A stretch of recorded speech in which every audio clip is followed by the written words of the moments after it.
Hello दोस्तों, स्वागत है आपका आपके अपने यूट्यूब चैनल दिसार जी के जिस क्लासेस में। दोस्तों, आप सब लोग कैसे हैं? आशा करते हैं आप सब लोग अच्छे होंगे, स्वस्थ होंगे, मस्त होंगे। दोस्तों, आपको जैसे कि पता ही है कि हम आपके लिए साइंस की प्रैक्टिस सीरीज़ लेके आए हैं, जिसमें हमने आज जो है केमिस्ट्री का प्रैक्टिस सेट 3 आपको हम करवा रहे हैं। इसके पहले हम प्रैक्टिस सेट 2 और 1 करवा चुके हैं। अगर से आपने वीडियो नहीं देखा है तो जाके प्लेलिस्ट में आप उसको देख सकते हैं। दोस्तों, इसकी पीडीएफ फाइल के लिए आप हमारे टेलीग्राम चैनल को ज्वाइन कर सकते हैं। टेलीग्राम चैनल का लिंक मैंने डिस्क्रिप्शन बॉक्स में दे दिया है। दोस्तों, वीडियो अच्छा लगे वीडियो को लाइक कीजिए, शेयर कीजिए, कमेंट कीजिए और चैनल पे नए हैं तो चैनल को सब्सक्राइब जरूर कर लीजिएगा पल पल की अपडेट के लिए।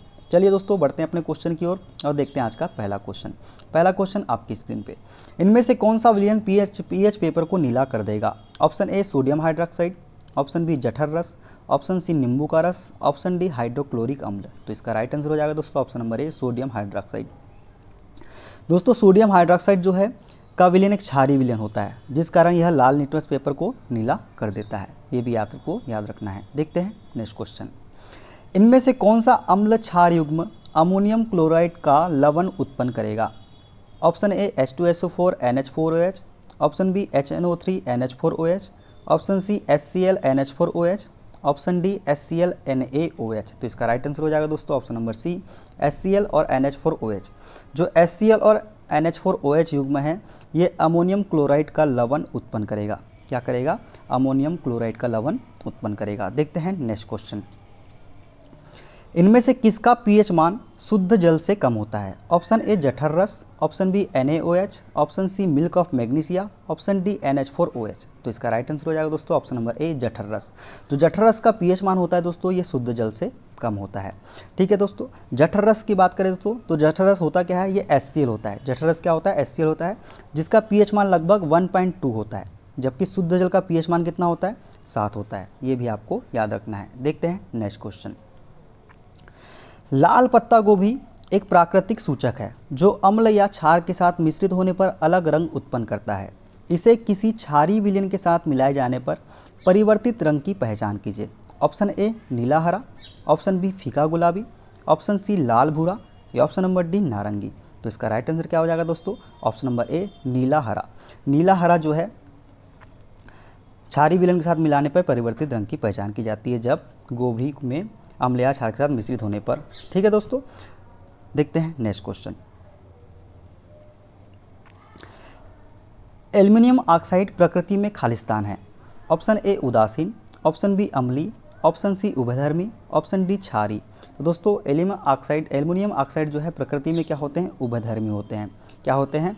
Al2O3 इसका सूत्र होता है और क्या होते हैं? प्रकृति में उभयधर्मी होते हैं। ठीक है दोस्तों, अब बात करें दोस्तों यह जल में विलेय है, जल में क्या है? अविलेय है, परंतु सोडियम हाइड्रोक्साइड विलयन में घुल जाते हैं।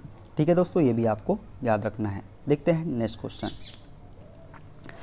न्यूलैंड के अष्टक में तत्वों के बीच आवर्तिता केवल खालिस्तान तक देखी गई थी। Option A Ca calcium, option B chromium, option C carbon, option D cobalt. तो इसका राइट आंसर क्या हो जाएगा दोस्तों? Option number A calcium.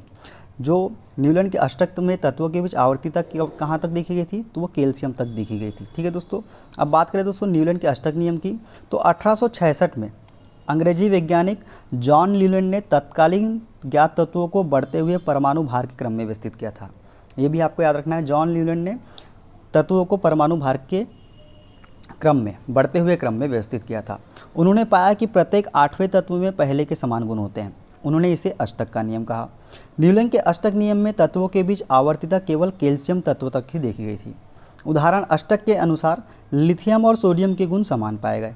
ठीक है दोस्तों, और नोबेल गैसों की खोज के बाद अष्टक नियम का अप्रासंगिक हो गया। जब नोबेल गैसों की खोज हो गई दोस्तों, उसके बाद अष्टक का नियम जो है अप्रासंगिक हो गया था। देखते हैं नेक्स्ट क्वेश्चन। डोबेराइनर के त्रिक की उपलब्धि क्या थी? ऑप्शन ए अणुओं की परमाणुकता का अध्ययन करने का पहला प्रयास, ऑप्शन बी तत्वों के गुणधर्मों को परमाणु द्रव्यमान के साथ जोड़ने का पहला प्रयास, ऑप्शन सी तत्वों के रंग का अध्ययन करने का पहला प्रयास, ऑप्शन डी परमाणुओं के आकार का अध्ययन करने का पहला प्रयास। तो इसका राइट आंसर क्या हो जाएगा दोस्तों? ऑप्शन नंबर बी तत्वों के गुणधर्मों को परमाणु द्रव्यमान के साथ जोड़ने का पहला प्रयास था डोबेराइनर का त्रिक नियम। ठीक है दोस्तों, डोबेराइनर ने कुछ तत्वों को तीन के समूह में रखा था। क्या क्या था? तीन तीन के समूह में रखा था डोबेराइनर ने कुछ तत्वों को। किसी भी त्रिक के तीनों तत्वों का गुण समान तथा बीच वाले तत्व की द्रव्यमान संख्या बाकी दोनों तत्वों के द्रव्यमान संख्या के औसत के बराबर होता था। ठीक है दोस्तों, क्या था त्रिक नियम? किन्हीं भी तत्वों का गुण समान और बीच वाले तत्व की द्रव्यमान संख्या बाकी दोनों तत्वों के द्रव्यमान संख्या के औसत के बराबर होता था। ये भी आपको याद रखना है। मेंडलीव की आवर्त सारणी का उपयोग करते हुए बेरिलियम और पोटेशियम के ऑक्साइडों के लिए सही सूत्र का चयन कीजिए। ऑप्शन ए BaO और KO, ऑप्शन बी BaO2 और K2O, ऑप्शन सी BaO और KO2, option D BaO K2O। तो इसका राइट आंसर क्या हो जाएगा दोस्तों? ऑप्शन नंबर डी BaO और K2O, मतलब बेरिलियम ऑक्साइड और पोटेशियम ऑक्साइड। अब बात करें दोस्तों पोटेशियम की, तो पोटेशियम जो है दोस्तों वर्ग फर्स्ट A का धातु है। इसकी संयोजकता कितनी है? 1 है, इसलिए इसके ऑक्साइड का सूत्र K2O है। Ba जो है दोस्तों वर्ग 2A का तत्व है, इसकी संयोजकता कितनी है? 2 है, इसलिए ऑक्साइड का सूत्र BaO होता है। देखते हैं नेक्स्ट क्वेश्चन। आधुनिक आवर्त सारणी में जिंक का स्थान क्या है? ऑप्शन ए वर्ग 11 आवर्त 4, ऑप्शन सी वर्ग 11 आवर्त 3, ऑप्शन डी वर्ग 12 आवर्त 3, ऑप्शन नंबर डी वर्ग 12 आवर्त 4। तो इसका राइट आंसर क्या हो जाएगा दोस्तों? ऑप्शन नंबर डी वर्ग 12 आवर्त 4। जो जिंक का स्थान क्या है? ये वर्ग 12 में है और आवर्त 4 में स्थित है। ठीक है दोस्तों, देखते हैं नेक्स्ट क्वेश्चन। प्रभावी नाभिकीय आवेश के बारे में कौन सा कथन सही नहीं है? ऑप्शन ए यह एक समूह में नीचे की ओर जाने पर घटता है, यह केवल नाभिकीय आवेश पर निर्भर करता है, यह आवर्त में बाएं से दाएं जाने की ओर बढ़ता है, या ऑप्शन नंबर डी यह संयोजकता कोष इलेक्ट्रॉन पर कार्य करता है। तो इसका राइट आंसर क्या हो जाएगा दोस्तों? ऑप्शन नंबर बी जो है कथन गलत है।